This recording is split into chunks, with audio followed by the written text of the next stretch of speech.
સૌથી પહેલાં અહીંયા 500 ગ્રામ રીંગણ લેવાના છે અને રીંગણને આવી રીતે આપણે રીંગણને આવી રીતે ડીટિયા કાઢી લઈશું અને જ્યારે પણ તમારે ભરવા હોય રીંગણ ત્યારે તમે એના ભાગ કરી શકો છો। આવી રીતે 4 ભાગ કરવાના છે। ચેક કરવાનું છે અંદર બીજ કે પછી કોઈ જીવાત નથી ને। અહીંયા રીંગણ આપણે ભરવાના છે ઇન્સ્ટન્ટ। રીંગણ છે એની અંદર ઓક્સિડન્ટ નામનું તત્વ રહેલું હોય છે જેના કારણે હવાના ભેજમાં તરત જ કાળા થઈ જતા હોય છે।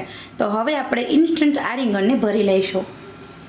તો અહીંયા આપણે આ ભરેલા રીંગણ છે એનો મસાલો હું પહેલેથી જ બનાવીને સ્ટોર કરી દઉં છું। તમે આની રેસીપી જોઈ શકો છો।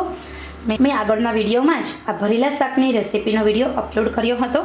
તો આવી રીતે આપણે સાચવીને રીંગણ તૂટે નહીં વચ્ચેથી એ રીતે મસાલો આવી રીતે અંગૂઠાની મદદથી અંદર પ્રેસ કરતા જશું અને ભરતા જવાનો છે। મસાલો એકદમ સરસ ભરવાનો છે, કચાશ નથી રાખવાની। આવી રીતે રીંગણ ભરી દઉં છું। તો અહીંયા તમે જોઈ શકો છો આપણું રીંગણ છે એ ભરીને એકદમ રેડી છે। મસાલો બનાવવાની જ ખૂબી છે મિત્રો। મસાલો કેવી રીતે બનાવવો અને 1 મહિના સુધી કેવી રીતે સ્ટોર કરવો એનો વિડીયો જોવાનું બિલકુલ ચૂકશો નહીં। આવી રીતે પહેલાં તો દરેક રીંગણને ભરી લઉં છું।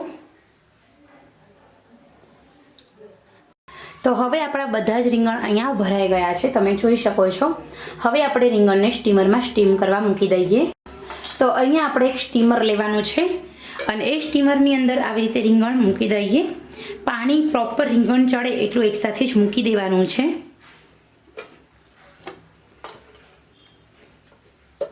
અને હવે આપણે આ રીંગણને વરાળે ચડવા દઈએ।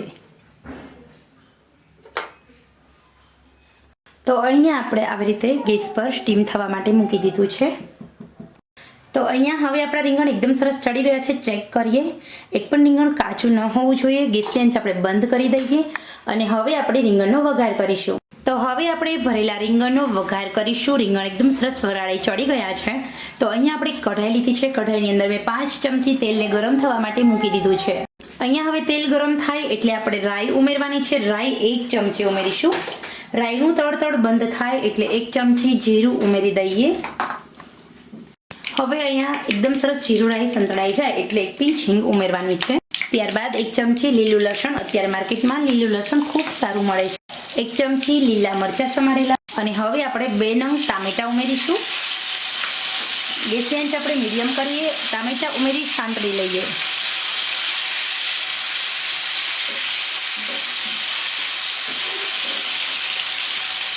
ટામેટા છે એ થોડા સંતળાય એટલે હળદર ઉમેરવી। ચપટી હિંગ સાથે આપણે ચપટી મીઠું ઉમેરી દઈશું અને અડધી ચમચી લાલ મરચું પાવડર ઉમેરી દઈએ અને આવી રીતે તેલમાં સાંતળી લઈશું। હવે આપણે એમાં થોડું પાણી ઉમેરવાનું છે। અહીંયા આપણે અડધી વાટકી પાણી ઉમેરીશું। સાથે હવે આપણે શાક ભરવાનો મસાલો 2 ચમચી ઉમેરવાનો છે જે વધ્યો હતો એ। અને હવે આપણે ગેસની આંચ મીડિયમ કરી તૈયાર થયેલી આ ગ્રેવીને એકદમ ખદખદવા દઈશું। તો અહીંયા આપણી એકદમ સરસ ગ્રેવી રેડી છે। આવી રીતે તેલ છૂટું પડી રહ્યું છે। તો ગેસની આંચ આપણે એકદમ મીડિયમ કરીશું અને એની અંદર રીંગણ જે આપણે ચડેલા હતા એ ઉમેરી દઈશું। રીંગણને ઉમેર્યા બાદ હવે આપણે રીંગણ તૂટે નહીં એ રીતે આપણે હલાવવાના છે અને હવે આપણે એકદમ મીડિયમ આંચે 3 મિનિટ સુધી આમ જ રીંગણને ચડવા દેવાના છે, વચ્ચે હલાવતા જવાનું છે।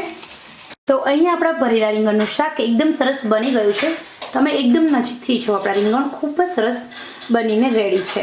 તો આવી રીતે તમે પણ એકવાર આ રીંગણ જરૂર બનાવજો, ખૂબ જ ટેસ્ટી લાગે છે આ શાક। તો મિત્રો આજની રેસીપીનો વિડીયો પસંદ આવ્યો હોય તો લાઈક કરો, શેર કરો અને મારી ચેનલ સબસ્ક્રાઈબ જરૂર કરજો।